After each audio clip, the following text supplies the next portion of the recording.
This episode is about minutes 26 through 30 of Solo, a Star Wars story, featuring Ralph from Live Action Star Wars.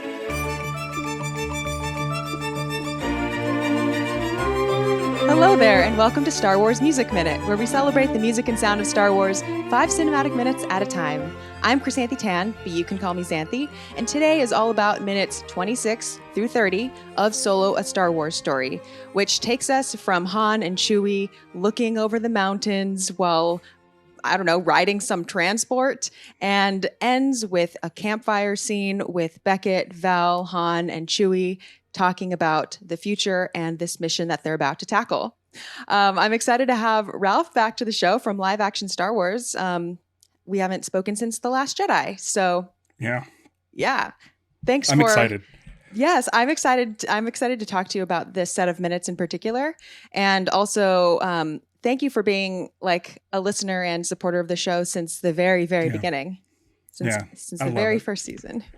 I grew up a film score fan, so I love pretty much anything film score related. I even put out my solo album behind me. I see it. Yeah. But, and I'm a huge John Powell fan. When this movie was announced, I mean, we'll get into the minutes real quick, that Ron Howard was going to do it. I was really anxious to see who was going to do the score. And when they announced it was John Powell, I was over the moon. I was so excited. Say more. So here's the thing. Ron Howard, I mean, listen, with live action Star Wars, I like to be a positive guy. And there's only one film composer that I really do not care for. And let me jump in here. Composer. Let me jump in here. Okay, so I'll just give some background. Ron Howard normally works with Hans Zimmer. That's his normal collaborator.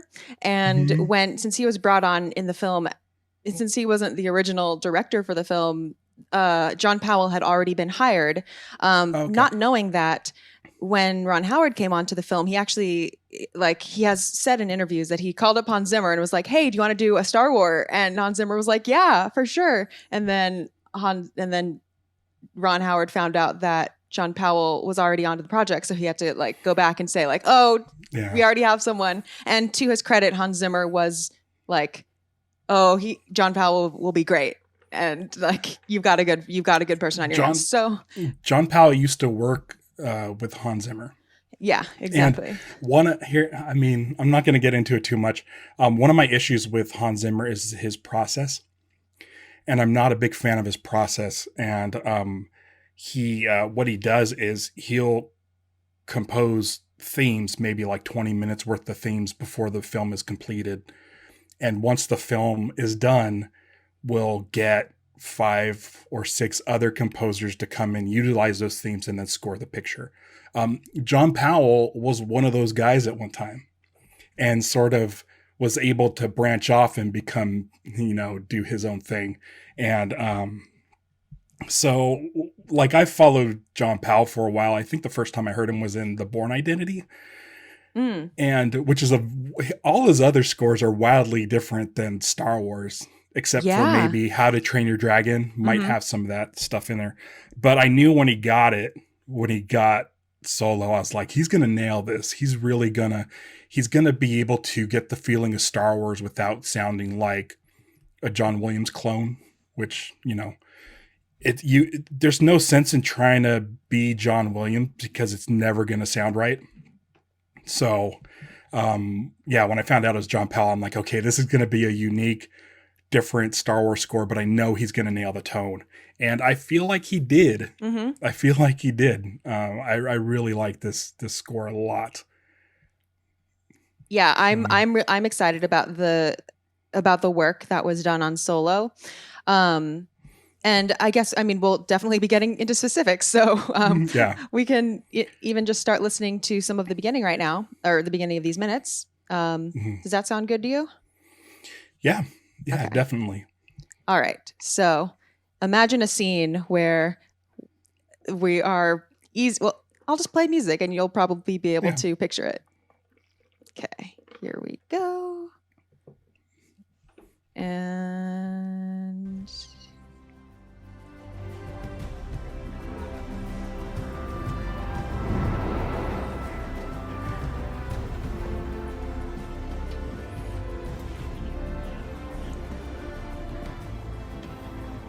Thanks for helping me get out of there.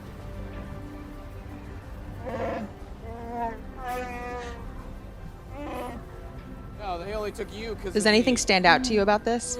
Hey, Like, there are a lot of things for me. sweet deal here. Yeah, mostly the percussion. Yeah. It sounds very John Powell. Doesn't sound like Star Wars to me. Maybe once we got later on to like Mandalorian with Ludwig Göransson really pushing percussion. Like it doesn't seem like John Williams does have percussion, but it doesn't seem his main sort of focus. I feel like John Williams is more melodies. But that percussion is very, very John Powell. It sounds similar to like a How to Train Your Dragon. But the sort of sweeping strings, and I know you brought this up on Twitter recently, is flying music. Yes. And pardon me, what you might be able to tell me this because I love flying music. The last time I went on a trip, I created a playlist of flying music. And there's something about it, and I don't know what it is, that just feels grand. I don't know what's doing that. Usually strings, lots of strings. And then maybe some brass. I don't know. You could describe it better. I don't know music that well. I just have been listening to it for a long time. No, this is a fantastic conversation to get into because, well, first I want to address what you said about percussion because I think I hear what you are hearing in that there's something about the percussion that doesn't feel like classic, as in what came before it, Star Wars. Right. And I would probably push back against like the idea that John Williams doesn't focus as much on percussion. I think it's, right. I think he writes percussion very differently is what it is. Like, I think, I mean, I'm not necessarily right. I'm just giving my thoughts. I think what stands out to me about this percussion is it almost sounds more, it's more reminiscent of like pop music to me because of because it's more of a groove. It like settles into a groove. Like, and with John Williams percussion, I tend to think of like, percussion being more, I don't know, I don't want to say orchestrally used, but like something about it tends to feel more like on A New Hope minutes, we've been talking about the Battle of Yavin. And so the percussion in that is like, dude, it's so all over the place. Like you couldn't just like pin it down for 10 seconds of doing the same thing, basically. Right. And in this, it's like, like you can really groove along to it like for a couple minutes. Yeah, I guess I mean like it feels like a more of a driving beat. Yes. Like it doesn't, like I feel like John Williams really doesn't do that in Star Wars. He obviously uses percussion in like this when the Sand People are introduced in A New Hope. And he does that sort of Planet of the Apes, Jerry Goldsmith like sound. But yeah, I was watching this scene and it's a pretty quiet scene. And we get pretty much the tail end of the cue, from the minute prior. So the music kind of comes down a little bit. But do you think this would be a part of the movie that John Williams would have scored, or would he left it quiet and just leave the sounds to like Ben Burt or whoever, Matthew Wood or whoever, to just have the wind go and have there be no music? I think he absolutely would have scored it. I think he maybe would have scored it differently though. But I think like if we look to John Williams's other sort of flying music or soaring music, which I consider there to be sort of a distinction between flying music and soaring music. I get it. I totally get it. Yeah. I think we can hear examples of him definitely evoking some sort of a grand sweeping type of score. The percussion might be different, but I think there is a sort of, it's a type of writing that feels less like underscore and more like it's going to be out in the open. And we do hear examples of that, like on Octo, which definitely different type of music, but John Williams definitely can do the soaring type of music where it's going to like just think of E.T. when like I don't know if there's any better example than like the flying theme. Did anybody bring that up in your tweet Tons. response? Yeah. Okay, good. Yeah. It didn't even occur to me to do that one, which is one of my favorites. Yeah. Yeah, there's a moment in the ET theme that every single time I hear it sort of gives me goosebumps. It's not the normal like da da da na na na na na. It's not that part. Mm-hmm. It's the da na na na na na da da da da na. Okay. Oh yeah. That part is so great. Okay. And it's Yeah. I know what you mean. Anyway, like, and then the other one that I noticed some people posted and I was going to post was the flying music in Hook. Yeah. Uh-huh. That one is another amazing. John Williams score. Yes. That one. And the thing that's great about that is the whole movie is slowly building this theme so that when Pan finally starts flying, it finally plays that theme in full. And so you get a real rise out of it. But I understand what you mean between flying and soaring. Yes. And in fact, one of the posts that you did was "Soaring Over California." Exactly. By which I will Jerry play. Goldsmith. Which I'm going to play a little bit of. Amazing. It's amazing. I love Jerry Goldsmith. Yeah. So that's tops for me. So let's talk more about flying versus soaring because we've name dropped a lot of tracks right now, and I don't want to play all the examples for YouTube copyright reasons, but right. I do like they're all over cinema because flying in general is just an inherently like it is a common theme that pops up in movies because it's like inspiring. It symbolizes so much, and plus, if you think about the era that movies were like happening when flying was more of a new thing, like flying just represents so much, and it's just the climax of so many movies. It's just all over cinema. So there's so many examples of this, like so many. And I think that flying still captures everybody's imagination. So it's always has this like grand sweeping sound that kind of lifts you up, makes you feel good. Yeah, I mean, flying literally like it adds an extra dimension to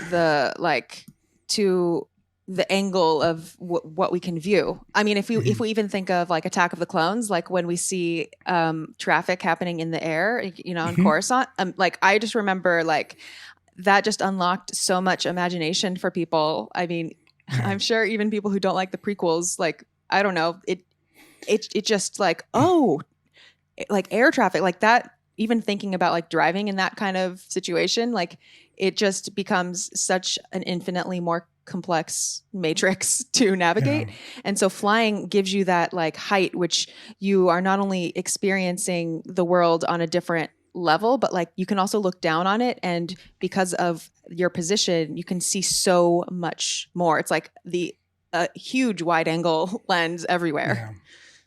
Yeah. Speaking of Attack of the Clones, like my favorite stuff from that movie is the Republic, the gunships that bring in the clones and the Jedi are flying in and holding on to the bars and like as they're flying through, like all of that stuff is super exciting. Like with Star Wars, space battles are fun, but they feel so abstract because I've never been to space. Mm-hmm. So when you see something flying that has where you can see like in the atmosphere above the clouds, in the clouds, where you can look down and see the earth below you, it feels more grounded and it feels more, for some reason, more fantastical than just a space battle. Yeah, I agree. It has a level of danger, like you can fall. Yeah, You I can mean, fall. it's like flying in an airplane. I feel a little bit divorced from the fact that I'm flying, hurtling through the air. Yeah. But Yeah. if I'm like, if I were in a helicopter or something, I would be like, oh my Oh, God, what? I've been in a helicopter when I was around 10 or something. We went in a helicopter ride in the Grand Canyon, and I'll tell you right now, it's terrifying. It's so terrifying. But I think there should be some sort of playlist of like all of these flying tracks I started that making should be one, available. Okay, good. but also If someone also responded to my tweet saying that they also had a playlist. I think it's like it right. seems like I don't know. I kind of for those listening, like who didn't see this tweet that I made, how dare you? No, I'm just kidding. When I was like researching for the show and kind of just starting to think of ideas of things to talk about, and just getting interested in things I was listening to. A week or two ago, I tweeted like, what are some examples of flying music in classical music or film scoring or like any kind of scoring, because I was starting to hear, like, as we were getting into these minutes where we have flying with Chewie, this stuff, Yeah. this stuff, something about it felt so Thanks for helping. familiar and inevitable to me, that I just knew that I knew that this must be like a huge topic, and it was like a ton of people responded to this tweet with like examples of their favorite flying music or like what they consider good examples of flying music, and then that helped me like whittle it down, like, or narrow things down into categories, because I'll read some of the examples that people were saying. So one of them was from Return of the King. Something Eagles. I confess I'm not savvy with Lord of the Rings, so Right. I just don't know that score very well. But a lot of people mentioned Lord of the Rings, Howard Shore's score. Right. And then It's a big moment in the third film. Okay. Yeah. And then a lot of people, like I can't emphasize this enough, brought up another John Powell score, How to Train Your Dragon. Right. So a lot of people mentioned, I think it's called Test Flight. Is that what it's called? He might have, I think he won an Academy Award for that. I could be wrong. Okay. For that score. It's a really good. It's really good. And he's super proud of it. They've been touring How to Train Your Dragon. That's cool. The John Powell's music. So keep an eye out for that. And then there's also, I'm just gonna read these, and maybe I'll make a playlist and throw a link in the show notes if I remember, or at least put links to like a lot of these tracks so you can hear.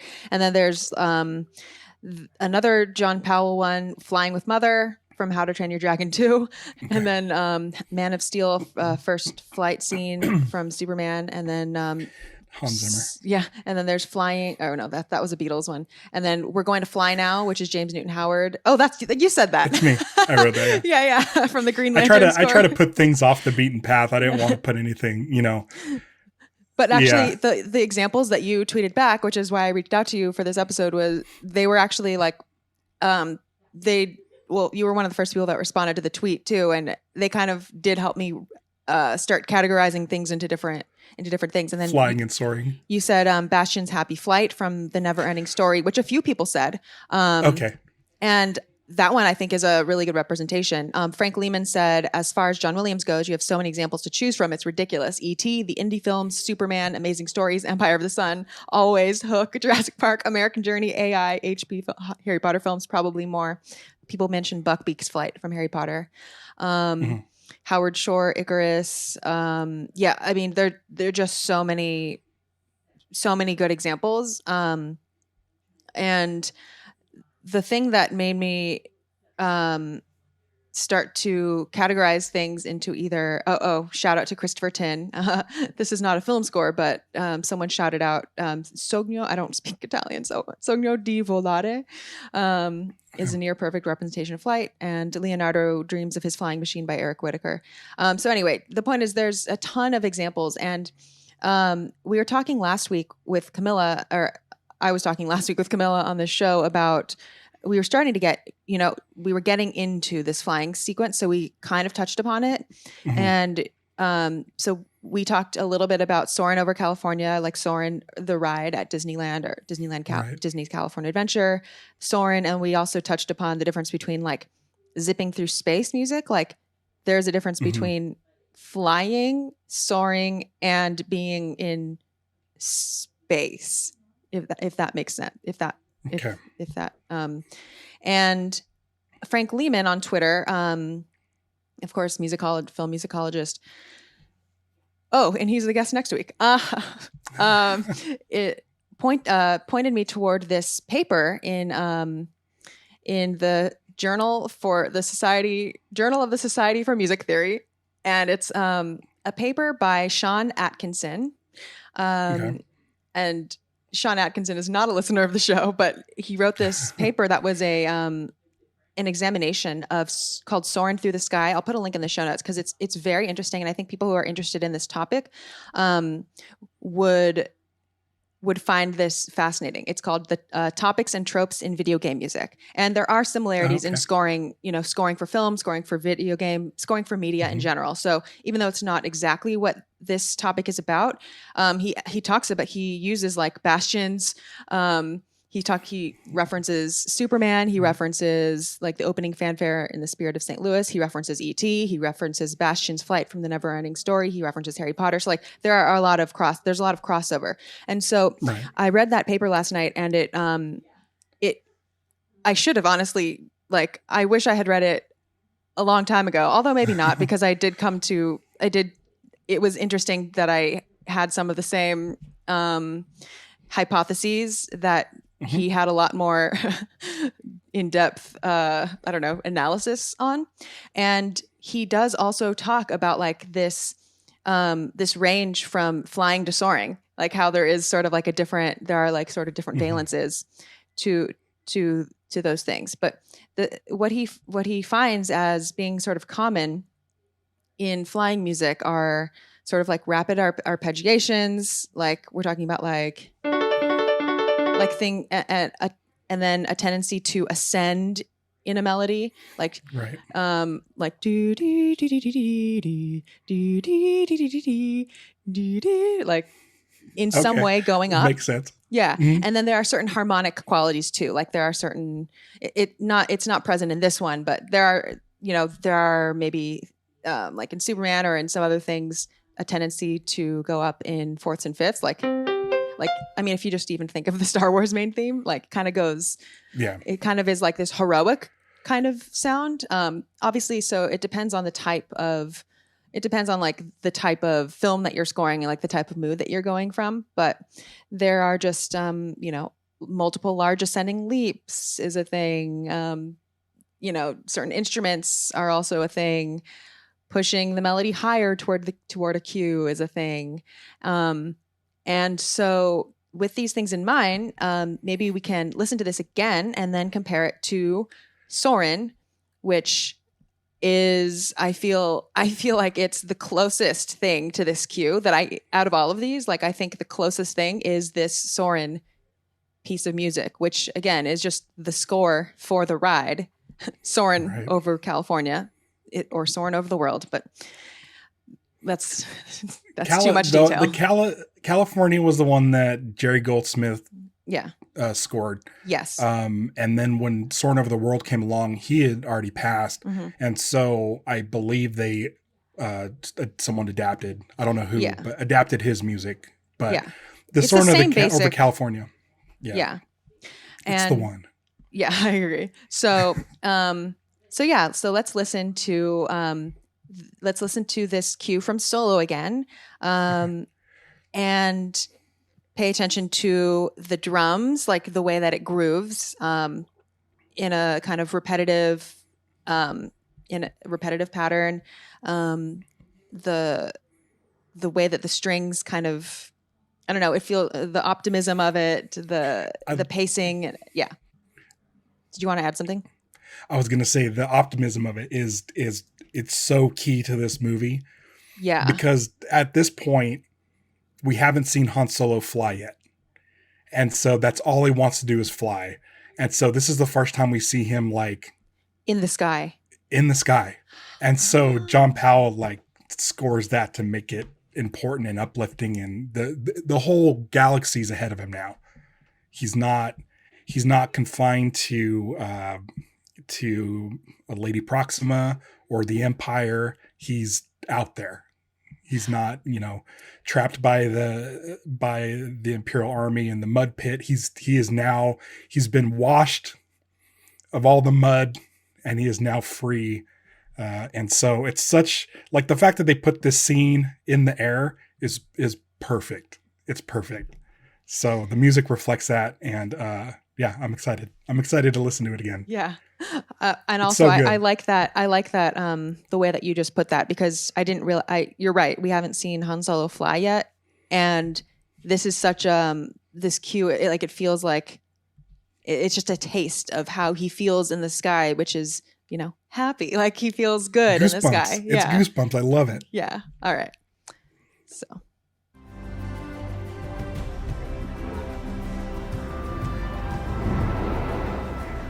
And then we hear that wind.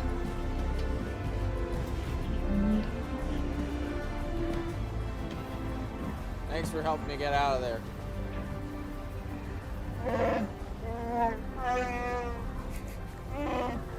No, they only took you because of me. Hey, I got us a real sweet deal here. We do this one job with them, we make some real money, and then we're It's like free. the most optimistic sounding music I could think of for this. Yeah. Been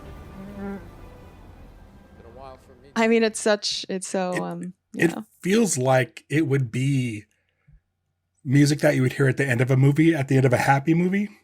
Yeah, it does. But this is just the start of his story. I don't know if the music even will get this grand again, like this joyful. I think once you get to the Falcon and he sits in the Falcon, that stuff is pretty uplifting and joyous. But perhaps more active. This is less. Yeah. This is more relaxed, and yes. And I think we do experience a range of like heroic, triumphant, happy, positive, optimistic in other parts of the score. But the relaxation of this, like is hard to find elsewhere, I think. So like if we look at like the chords, for example, like the sort of structure of this, the chords are not changing very quickly. So we have this like C major would be like and harmonically speaking, this is a relatively simple key. Like it's not one of those really complex ones with lots of weird chords in it. Like this is as like, I don't know. This is as pure as it gets. Yeah, exactly. Yeah. It's like C, G, C, D, D, and then it's like F, D, D, D, D, D. So, like, for those who, like, people might recognize that as, like, basically we have C, we have a tonic, we have a G, which is a dominant, we have an F, which is a subdominant. So if we're looking at this in terms of, like, functional harmony, which would mean, like, assigning each chord a function number in terms of, so, like, if we're in the key of C, C would be number 1, that would be its function. It would be 1, Roman numeral 1, which would be also called the tonic. The most common like leading chord up to that would be the 5, which is called the dominant. So if you go just 5 up, C, D, E, F, G, that would be G. So that's why I call that the dominant. D, D, D. So if you think of like D, D, D, D, D, D, D, that leading thing is the dominant. D, D. Right. So the most common thing that leads to the dominant would be the subdominant, which would be the F. So like that's exactly what we get. This is like music theory class day 1 when they're teaching you like chord progressions that tend to work or whatever, like chord progressions that you might see all over music. They're like, all right, first step, just learn like tonic is like where is home base, and then do like dominant to tonic, and then try subdominant to dominant to tonic. Like this is like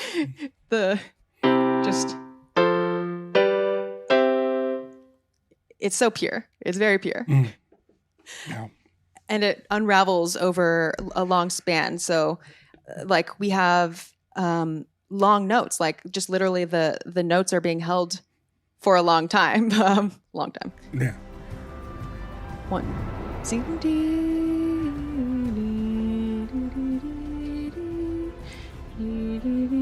Like this would be like relaxed to play. The conductor could just go like, could conduct slowly.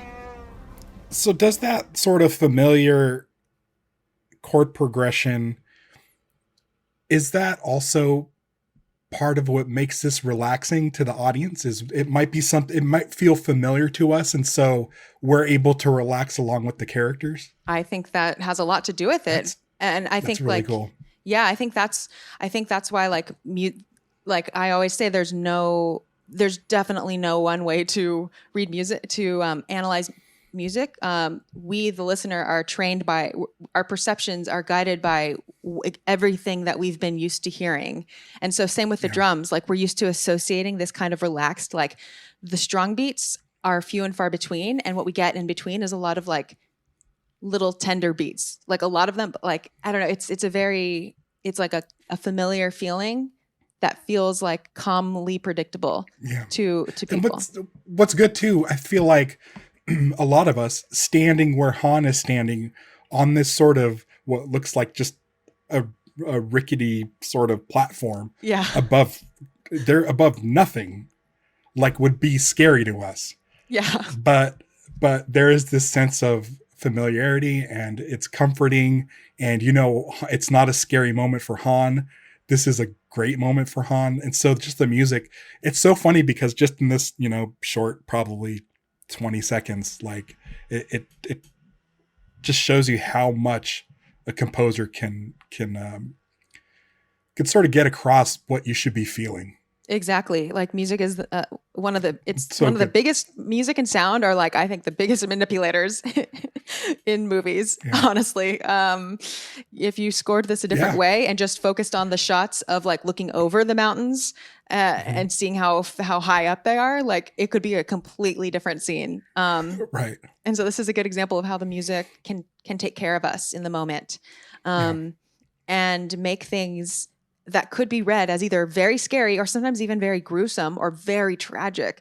It can be read as hopeful or something else. Even in A New Hope, when we think of like the way that Ben is cut down, or we think of like other tragedies that happen in the movie, it's not that terrible things aren't happening, but the music takes care of us in a way to like move us on. What it also does is it helps us because we've had 2 scenes ago, Han and Chewie were at each other's throat.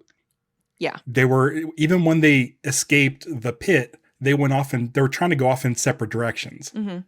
And so they were kind of contentious. Mm-hmm. And then we just get the shower scene and then this scene. And we understand as the audience that they're friends. And this music kind of helps let you know that like, this is kind of a fast friendship, and it's like a big hug. This music is a big hug, which you don't really get in a lot of in Star Wars. Yeah, that's very perceptive because also I will say that in the catalog of Star Wars themes, Frank Lehman identifies this, not necessarily the drum part, but at least the melody and the harmony.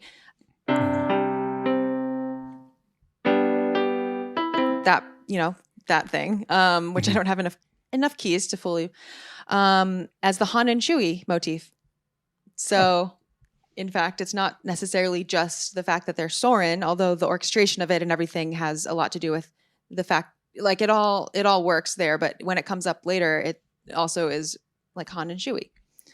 So, it's so good. Yeah, so good. Yeah, it's great. So I'm gonna play a little bit from Jerry Goldsmith's score called Soarin'.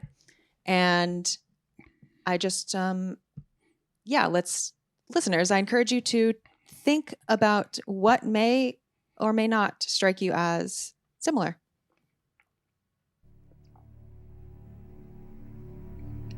Okay, and I'll narrate what happens in the ride. Okay, this is kind of the beginning. You're strapped into this thing. Your legs are dangling. You're being lifted into the air now. There's a big screen in front of you. You see mountains first or something like that. Basically, you are soaring over the state of California.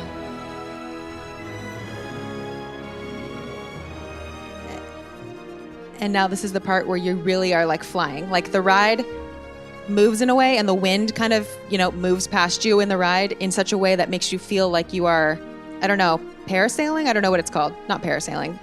Not parachuting. Like hang gliding. Hang gliding or something, yeah. And you're looking below you at all this beautiful, like pine trees. Like you're in like the mountains. You smell stuff, You're going over oceans, going over Yosemite. It's a really beautiful experience, to be honest. I really like it when it shifts into the Western. Like there you see cowboys on horses, and it's the same thing, but it dovetails into a Western sound. Yeah, and so something similar to here is if you think of like the structure of the melody, it is a lot of sustained notes too.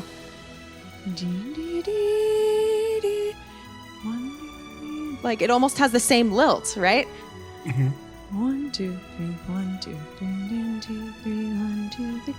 And in the background, we also hear this sort of, we hear a beat. We hear a constant beat in the background. Yeah. This is kind of a change place, but when it gets back to the groove, we hear a constant beat in the background, but it's not like a dunk, dunk, dunk, dunk.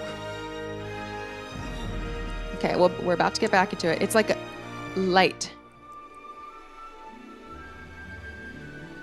Like we still feel the pulse, but it's just not like hitting you over the head. And you almost hear the wind type of, yeah. I mean, this is like that's probably like my favorite Goldsmith ever. But okay, now let's compare that directly to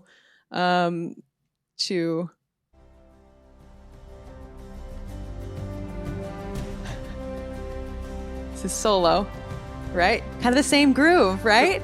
Yeah, the orchestration seems similar too. So similar. Yep. The brass. Yep.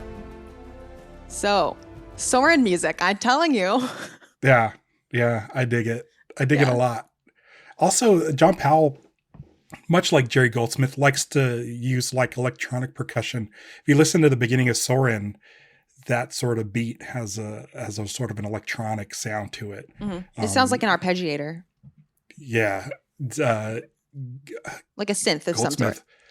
Yeah, Goldsmith, he really, really liked utilizing electronics mixed with the live orchestra. And so John Powell does very similar, like especially like the Bourne scores, Bourne Identity, Bourne Supremacy, and less so in the Bourne Ultimatum, but it gives it a unique style. It really does. And I'm glad he brought that into solo, because I feel like those are electronics, right? Those beats in this track. They could be. They could be. It sounds like it. It sounds like it to me. Yeah. Like there is some sort of a. Now here is a.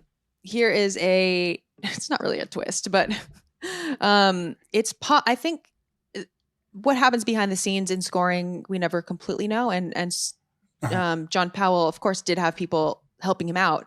This particular cue might be one that someone else maybe took the lead on, but still, like he oversees everything. It's not like he would just like let something slide that he didn't co-sign or something. But it is just that happens. So that's I guess we got nice and deep into that conversation. Yeah, it's a great moment. It's one of my favorite moments. My favorite scene in like almost all of Star Wars is the shower scene, because it's such a great shorthand for what it shows you what this friendship is right off the bat. Like Chewbacca probably has a tribe where they shower together, at like a waterfall or something. Who knows? But the fact that Chewbacca has now accepted Han as a friend, where he's comfortable enough to be part of Han Solo's tribe by just sharing the shower, like it's nothing lurid or anything like that. It's just, we're family now.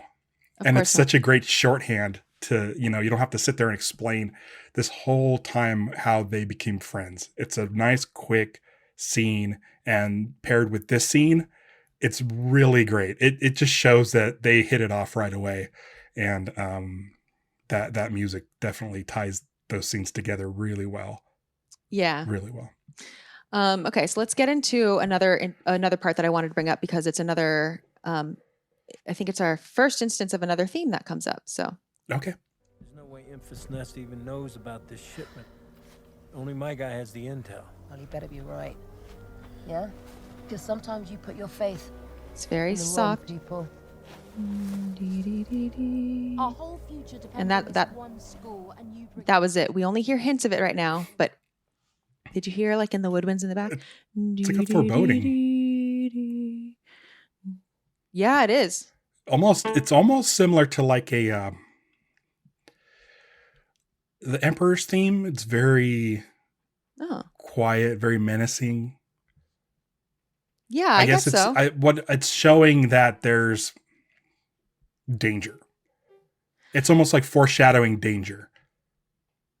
Yeah, I think it definitely has like a foreshadowing quality here, especially since it's literally just so softly in the background before we really like. I missed it the first time because it's so soft. Like I thought it didn't pop up until later.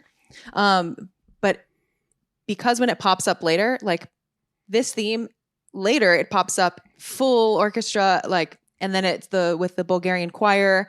And it's like, you can't miss this theme, but the seed of it has actually been planted like all the way back here in the back of the conversation.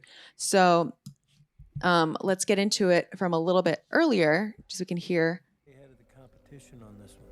There's no way Enfys Nest even knows about this shipment. Only my guy has the intel. Well, you better be right. Yeah?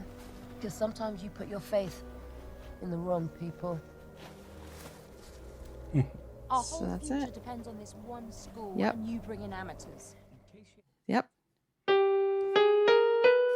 What's that?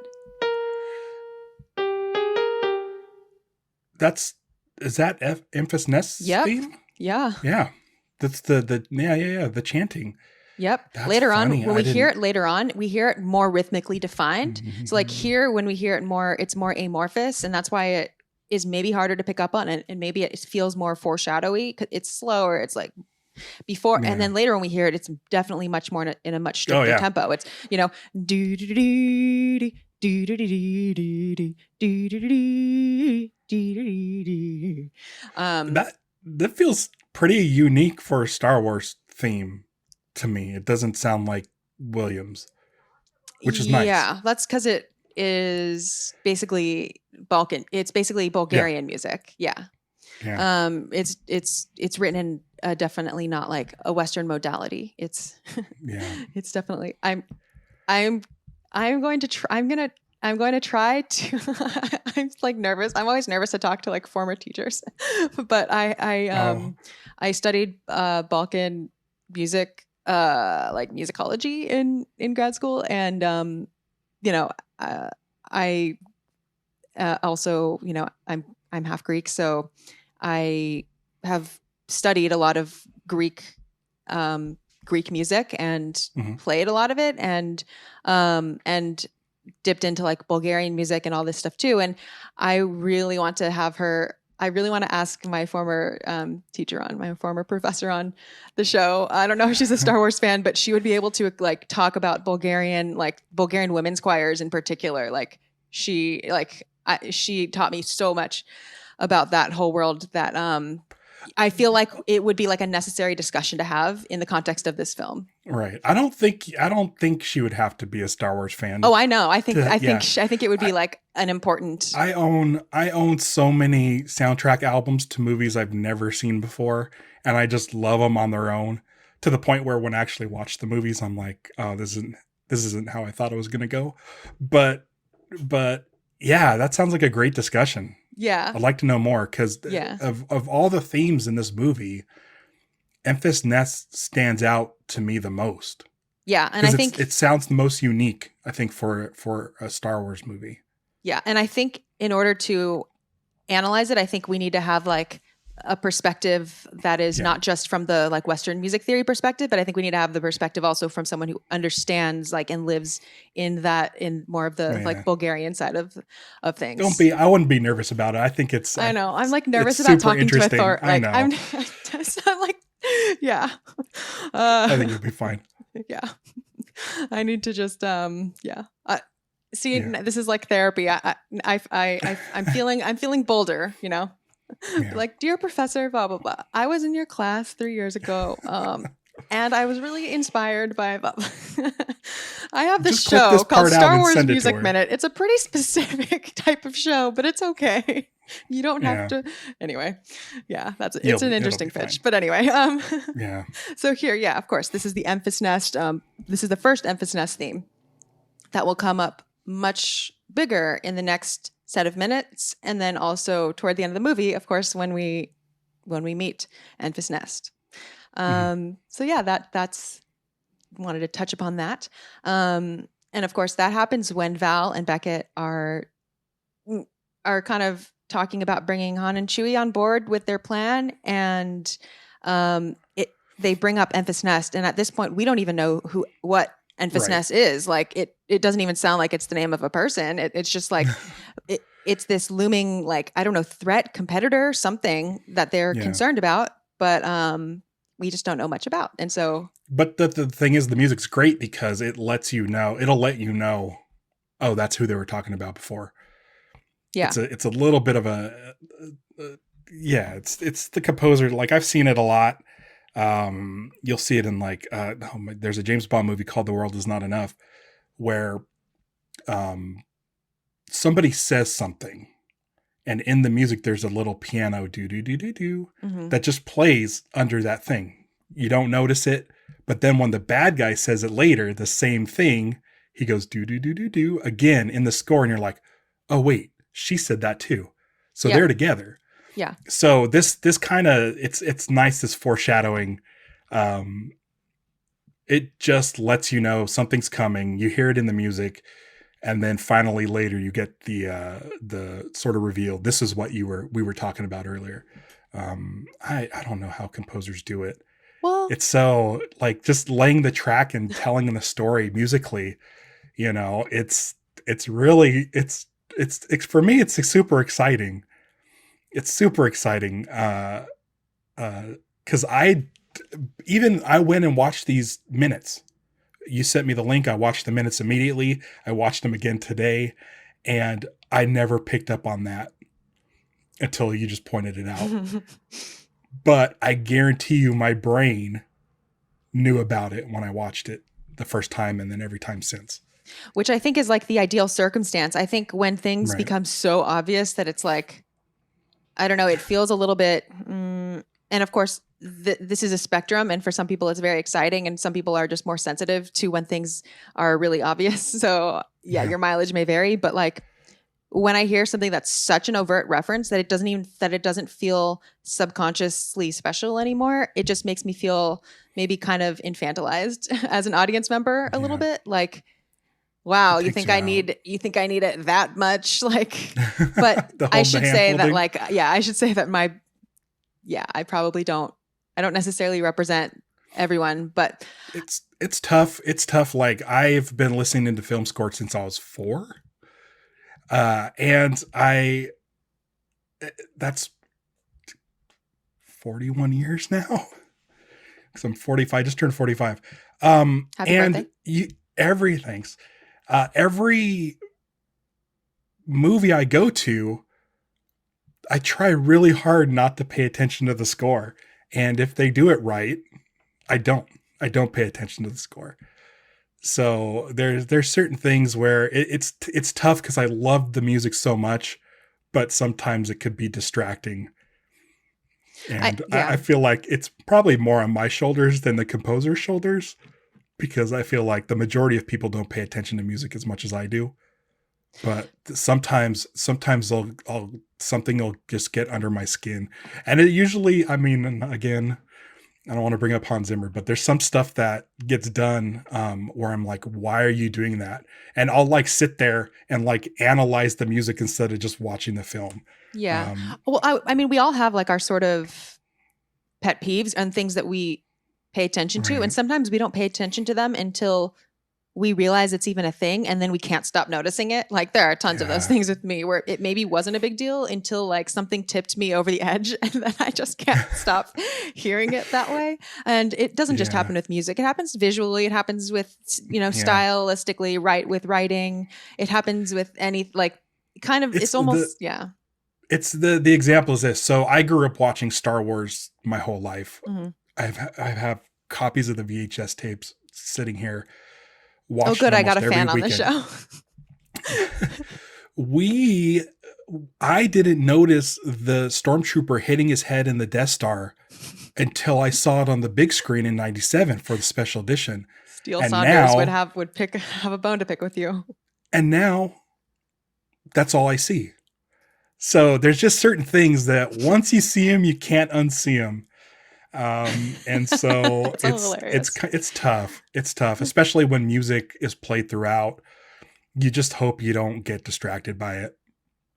It happened during Rogue One, but I was sort of waiting for something to happen, and then when it did, I got so excited. Are you talking about the Imperial theme? Yeah, I know that. Yeah. Yeah, I know you like that one. What's funny is the minutes you picked for me on this episode is like right after my favorite scene, which is the shower scene. So I'm glad I got to talk about that. But then also coming up is the train heist, which has that Imperial theme. And I kind of hope I just want to bring it up just a slight bit. Okay, you're allowed. Okay.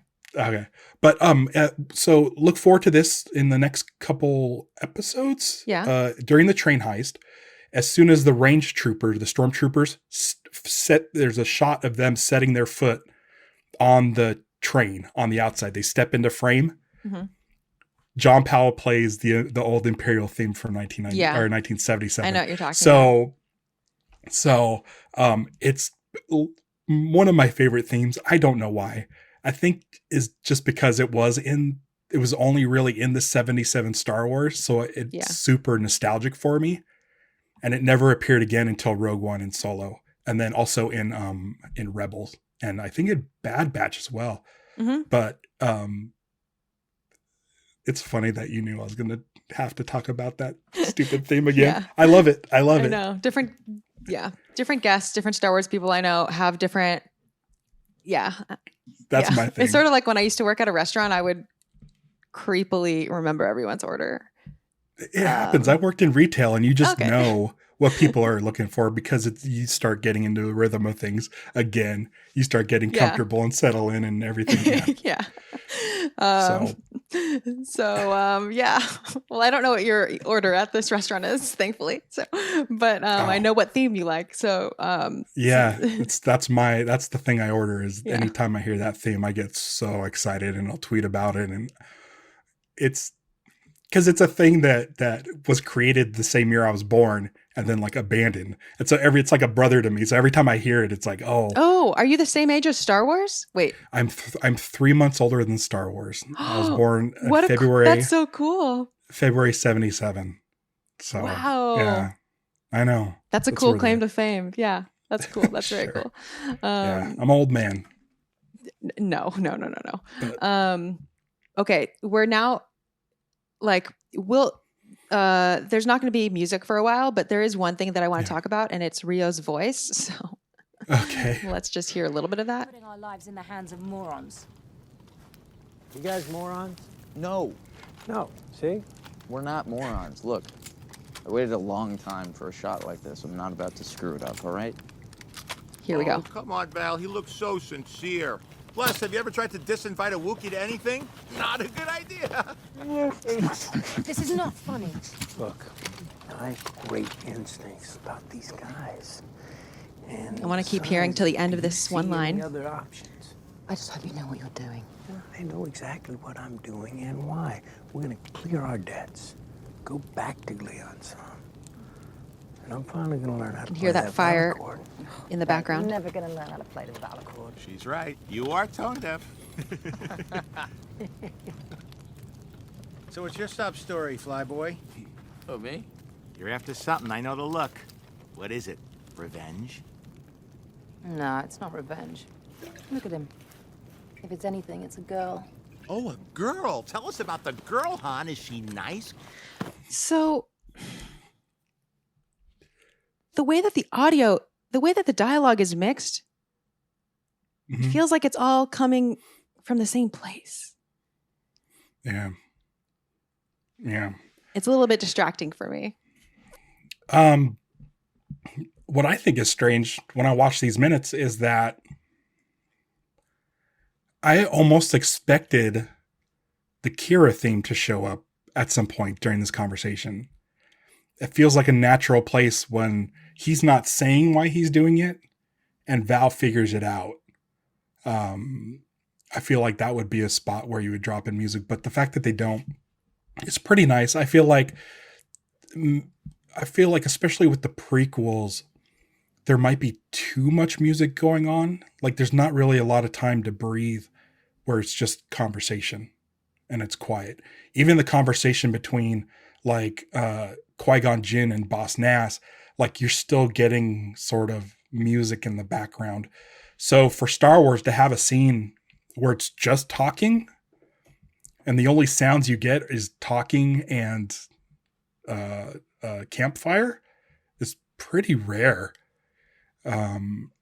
But I mean, I feel like this was done on a set and they probably recorded the audio for the actors and they got it pretty cleanly.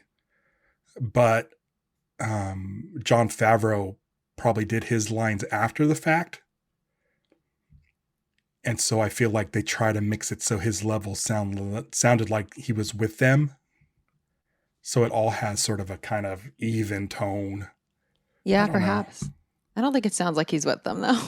I think something about it sounds. No, I think they're trying to. Yeah, no, I And know. yeah. And yeah.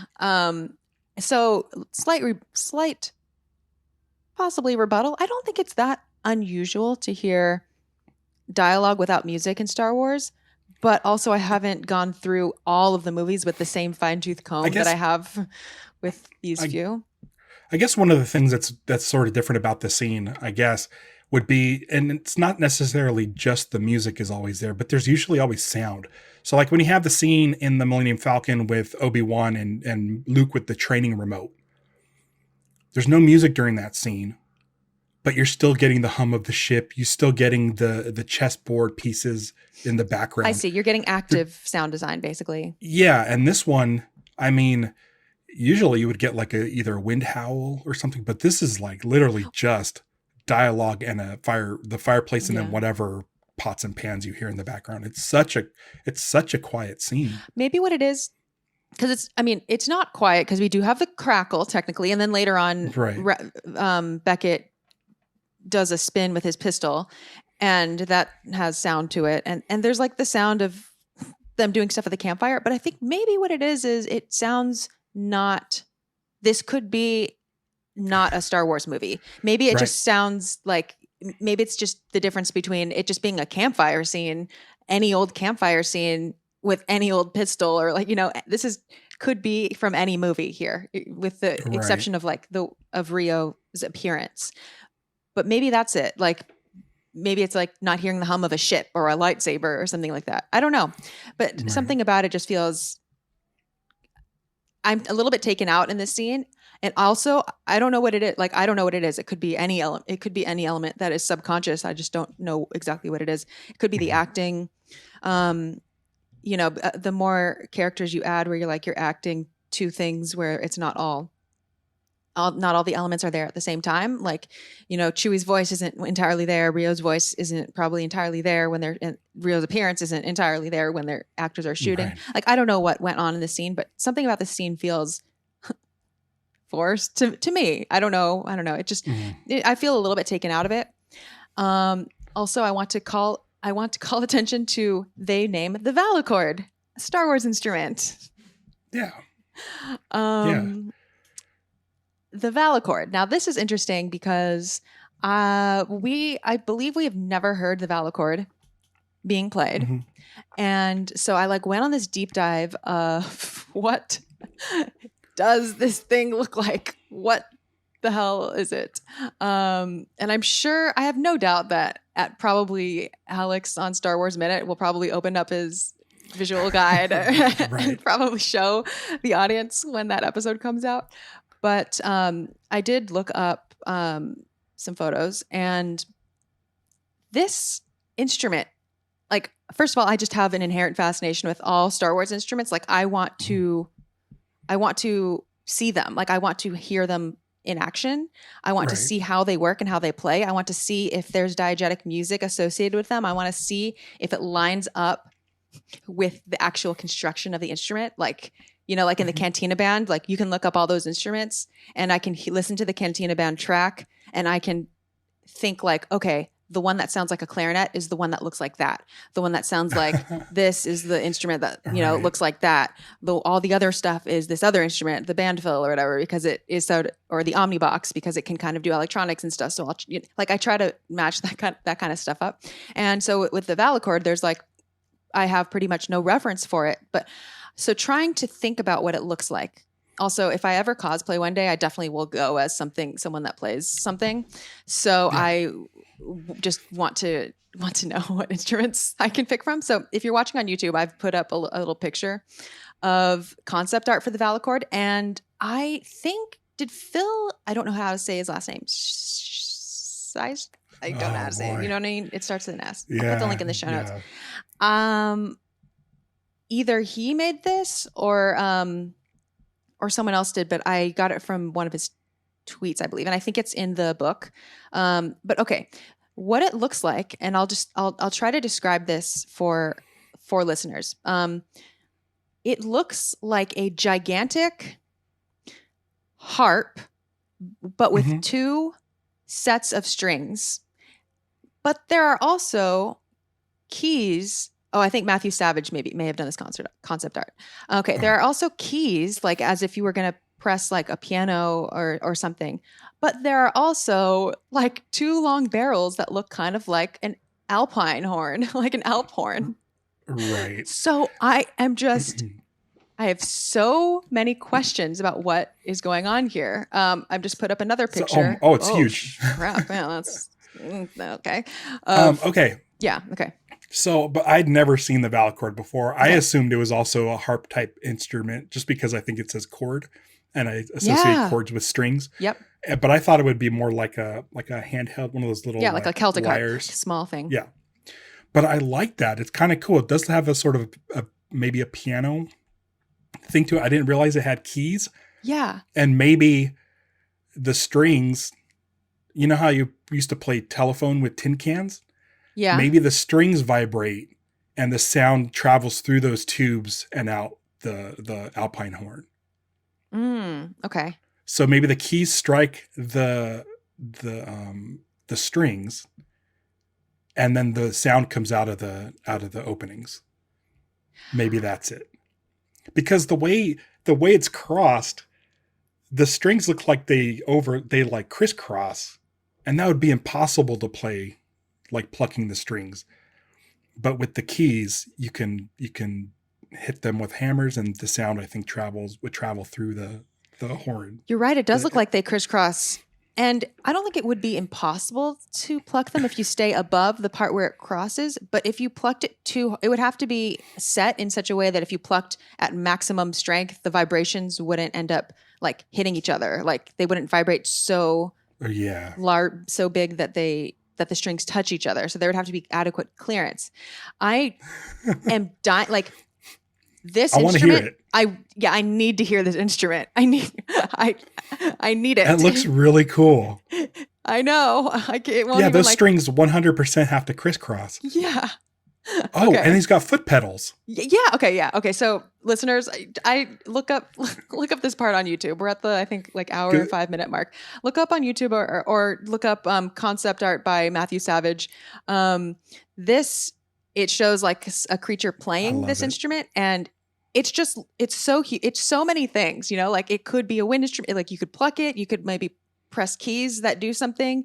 You can do it with things with 2 hands, but it also looks like sound probably comes out of the bottom, like an alpine horn, which is like the Ricola commercials. Ricola. Like I just have so many questions about what this sounds like and what you can do with it. And because it looks so complicated and so big, like first of all, the fact that it's so big, like immediately tells me that it must be incredibly resonant and loud. Because it's just physics, right? You have a big body of an instrument and a big space for the, that's like, it's a big resonance chamber. It probably makes a big sound. I'm imagining some sort of a harp. Now, maybe the pedals indicate that maybe you can either use the foot pedals to switch up tuning, or use the foot pedals to either dampen strings, or use the foot pedals to either sustain strings for a longer ring out or something. I think you can't see his left foot, yeah, but they have. It looks like you could maybe have a pedal on either side.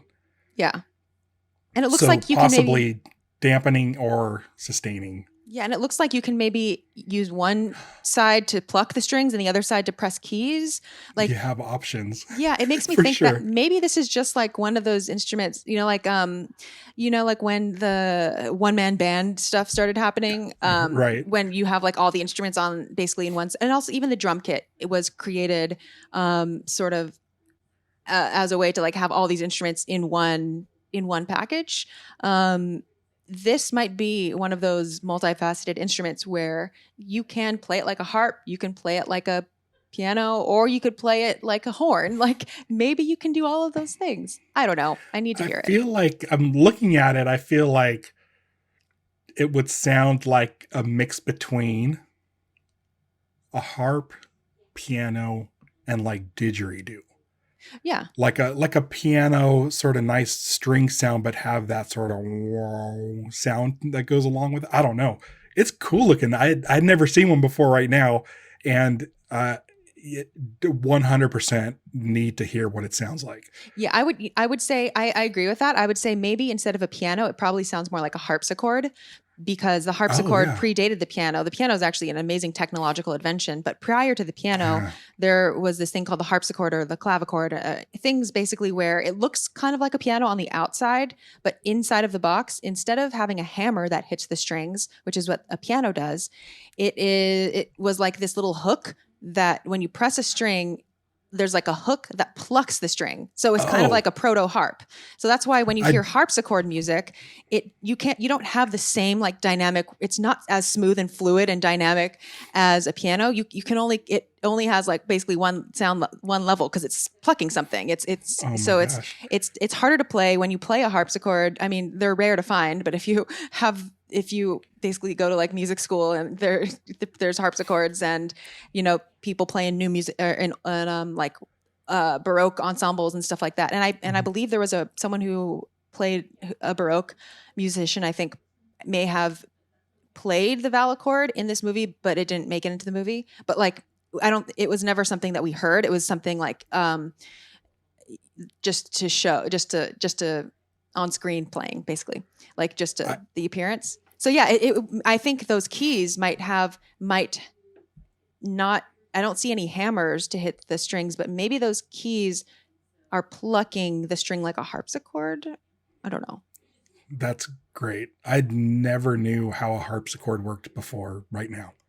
Yeah, That's harpsichords so cool. are so wild. I mean, yeah. Really, the piano. Is there harpsichord played in Jabba's Baroque music? Oh. If it's anywhere in Star Wars, if there's a harpsichord in Star Wars, that would be the one spot it would be in. There's something that sounds like a harpsichord. I don't know exactly what it is, though. All right. But yes, I think, yeah. I feel like the name Valachord brings up like sort of imagery of harpsichord. Like it sounds Yeah, it like does. that's what it would sound like. So I feel like you're right in the fact that it probably sounds more like a harpsichord. Yeah. Okay. By the way, I looked it up, and Jabba's Baroque recital has a synthesized harpsichord. So Okay. yeah, sort of, but yeah. But anyway, yeah, maybe in the future I'll have to talk about how amazing the piano is. The piano is an incredible invention. It's a feat. I just watched a video on YouTube about the piano.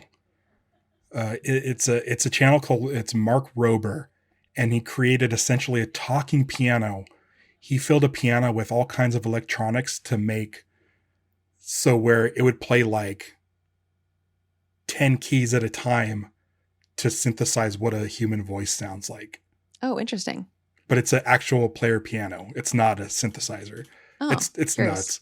nuts. If you look up YouTube, I'm sure you just look up talking piano. I think you'll get a kick out of it because it also shows you how the piano is constructed and the inner workings to press a key and the mechanics used for the hammer to hit the string is, I don't know how the piano was ever invented. I really don't. Yeah, it's super amazing. Complicated. It's amazing. It's super complicated. Yeah, pianos are just incredible instruments. Man, yeah, I had a whole new respect for the piano after watching that video. Yeah. So the next music that comes in is on the soundtrack. You'll find it under the name Train Heist, or if you are on the deluxe version of the album, it'll be called Deluxe Train Heist. I mean, the deluxe version is longer because it includes more cues, but the beginning is still going to be the same. So the music that pops in is not Han and Qi'ra's mute theme, but it's Han talking about there was a girl, he says. Mm-hmm. Am I talking about the right track? Did I name the right track? I think I'm naming the right track. Train Heist is the one that has the classic Imperial theme that I love so much. I've listened to Train Heist so much. Yeah, that was not it. But yeah. So what happens? Okay, I'll let me just pull it up here. We pretty much end our minutes at Han getting his signature blaster. Yes. Yeah. Okay. There's so two here's big what plays. moments. There's two big moments in these 5 minutes that you gave me. There was a girl. One, Chewbacca. We get Chewbacca's name, and B, we get Han Solo's blaster. True. Yeah. So this is the music. I'd become a pilot, get a ship, go back and find her. So it's That's what I'm pretty. gonna do right It's after this job. quote unquote classic underscore. How do you know she'll still be there? It's not supposed to be. Oh, Rio's voice that just popped in there. I was like, where did that come from? But anyway, there was one more thing I wanted to say about the Valachord, and that is the line. This is just a little nitpick about the writing here. Rio says, or Val's like, babe, you're never going to learn how to play the Valachord. And Rio's like, she's right. You are tone deaf. I just have a little nitpick about that line. And it's just,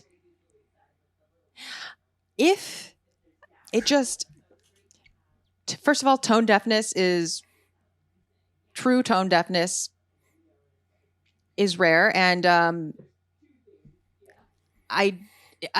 it shows that Rio doesn't have an understanding of what it takes to play music, because if you consider quote unquote tone deafness, which in the way it's usually used in a way not talking about music. It's usually, used in talking about politicians or people who are not reading the room or something like that. Obviously an ableist way to put that.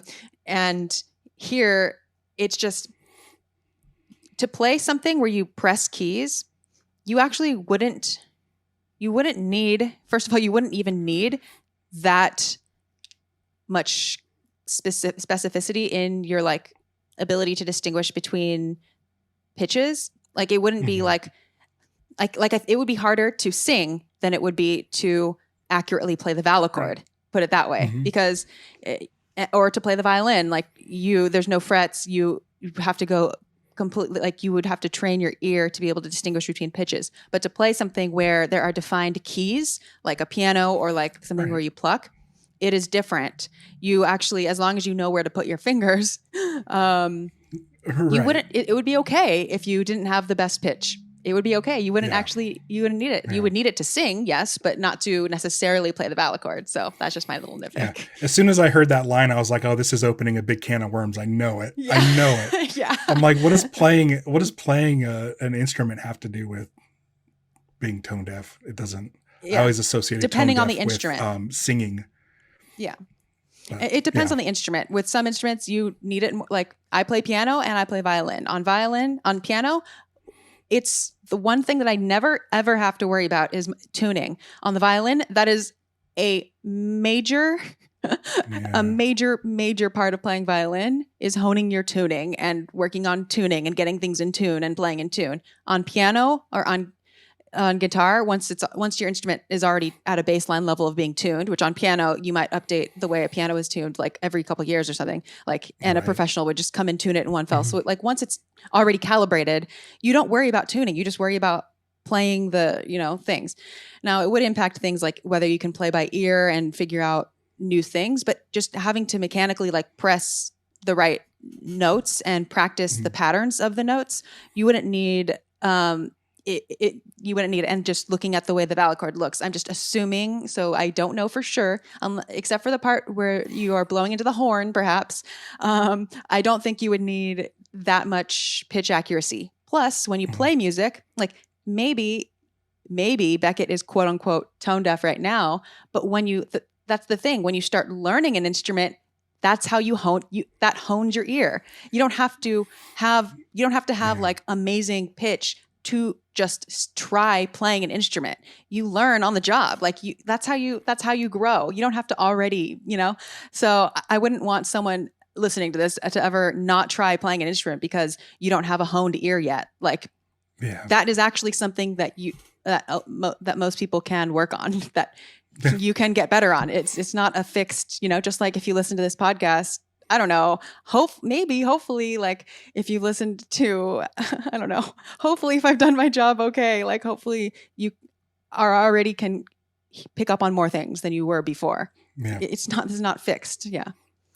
Yeah. Anyway, so you were right. Can of worms. Okay. Moving on. Those are the main notes I had about these minutes. Did you have something else to add? I don't think so. This is the perfect middle of the sandwich for me as far as what's to come and what has happened before. And I think I touched on both. I think Solo is one of my favorite Star Wars movies. Maybe number 3. Wow. After Star Wars and Empire. There's something about the movie that I just really enjoy. And I think it's not shrouded in mystery. It's not really shrouded in like, there's not a whole lot of character development. On the surface, it's just an action adventure movie. With elements of heist movies, with elements of Westerns.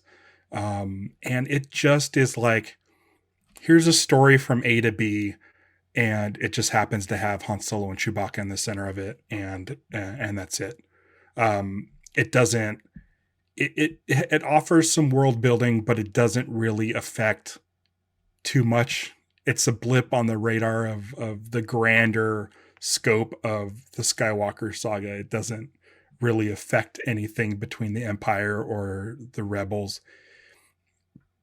It's just, I just like it for being a fun adventure movie.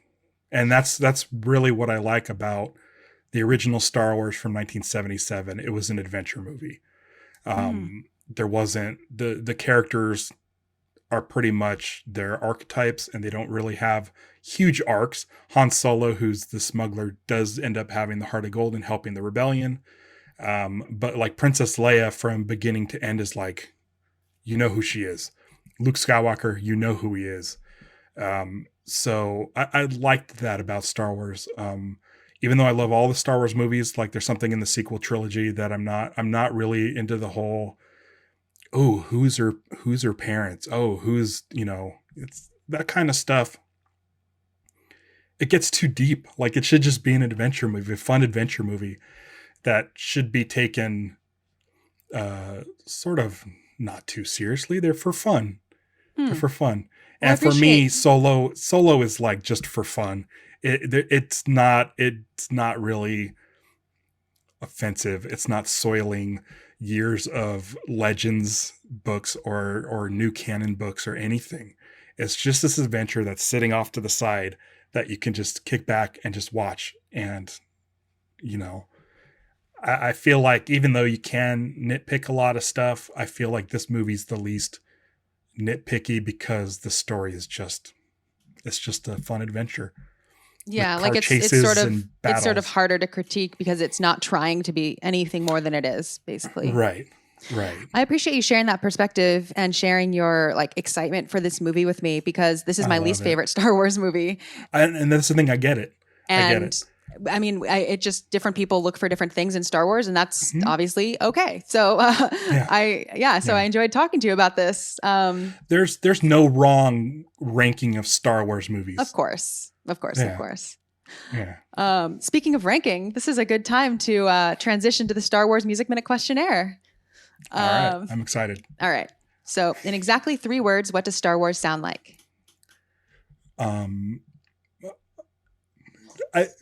Okay. So here's the thing. For me, it's 2 words, but I'll add a 3rd word at the top here.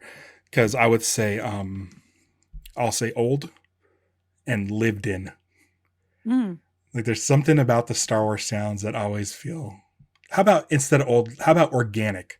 I'll say organic, lived in. Sounds Because I always loved that Ben Burtt went and got the sounds, like created the sounds from things here on Earth, but sounded otherworldly. He didn't use synthesizers to create a lot of the sounds. So they have a real tactile feel. So they feel really lived in. Entirely. Yeah. I totally know what you mean. And that's a good way to put that. Question number 2. What is something related to Star Wars music or sound that you're interested in or want to learn more about? Well, now it's the Valachord. Right? I mean, I'll say this, because when you brought up the Cantina band and trying to figure out what instruments did what sounds, now I'm really interested, because I'm a huge fan of the source music in Star Wars, the diegetic music. And it's always interesting to hear new takes on what that is. So I think now I want to know what the real world instruments are that went into making that music. Like you're going to come up to Chicken in the Pot soon, and take all the Earth instruments that took to creating that track, and then saying, okay, this is the Star Wars equivalent of the guitar. This is the Star Wars equivalent to a synthesizer. This is and I want a full like database of instruments, a 1-for-1, like Arabesh. You know what? A is this symbol, B is this symbol, C is this symbol. I want that, but for Earth instruments and what they are in Star Wars. This sounds like a project for Auric Fonts and me. So, who is the guest? Going to be the guest for Chicken in the Pot? Or harpsichord is Valachord. Well, something like that. Yes. But the Valachord seems. See, I'm interested in it too. The Valachord seems like it's so much more. Right. I want to hear this glorious instrument, and then maybe I want to be able to do one day orchestration. Pay someone to recreate it for me, so I can. Like, I'm just a simple Star Wars musician that I just want to know these things. I don't need canonically the instruments to all line up to Earth instruments. I don't need that. I understand. That there are creative liberties and jumps to be made, but just from the perspective of someone who wants to learn how to play some of these Star Wars instruments, I just want to know. I just want to know, practically speaking, how I can do this. But the thing that intrigues me the most is the future of Star Wars music with Michael Giacchino, John Powell, and Ludwig Göransson coming in. Okay. Like, I'm interested to see other composers take now that the floodgates have opened. Yeah. And so that's what I'm most intrigued about is the future of Star Wars music. I'm going to put both of those as your answer. Yeah. Okay. Sounds good. And finally, this is going to be hard for you. What's a score or soundtrack that you're fond of besides anything Star Wars? So this is what I've decided to do because I have a library of, I want to say it's like 28 days worth of music. That's why I say, what is a score, not the favorite? Less pressure.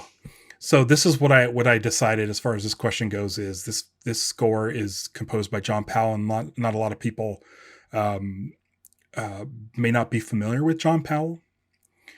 So I am going to let you know my favorite John Powell score, and it's wildly different from Solo, and it's wildly different from his famous scores like the Bourne movies and How to Train Your Dragon. Yeah. It's Evolution. It's a movie called Evolution. It was a comedy starring David Duchovny from Ivan Reitman. And what's nice about it is it has sort of everything in it. Mm-hmm. It has like military marches, comedic cues, like Western guitar, like just not Western guitar, but like acoustic guitar. It's kind of all over the place, but it's so full of joy and adventure that it's my favorite John Powell score, and it's not even a good representation of what he does, but I just enjoy it so much. That's so funny. That's Evolution. That's funny. I guarantee you nobody was expecting that on the show. I wasn't expecting it, but I just listened to it like last month because I'm trying to listen to his whole discography. Mm-hmm. And so since that's sort of at the beginning of the discography, that was one of the first Powell scores that I actually ended up listening to. Cool. Well, before we get to where to find you, I want to recap the themes that we heard in this set of minutes. We heard Han and Chewie and Enfys Nest 1. The tracks that we heard were the end of Flying with Chewie, also known as Chewie Untamed, same music, and the beginning of the track called Train Heist or Deluxe Train Heist. Yeah. So where can people find you online, Ralph? I do a lot of stuff. So you can go to casinoskunk.com. But if you're here for Star Wars, which I'm pretty sure you are, head over to liveactionstarwars.com. Me and my co-host James discuss everything Star Wars related that's live action. Everything.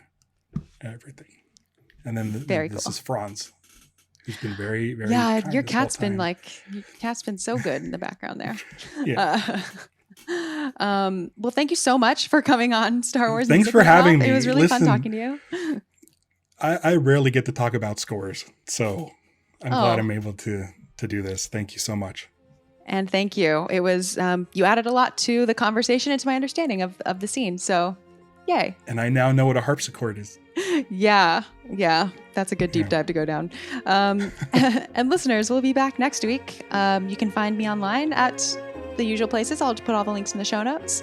And next week we'll be tackling minutes 31 through 35, getting into the train heist. With that, may the force be with you. See you next week on Star Wars Music Minute.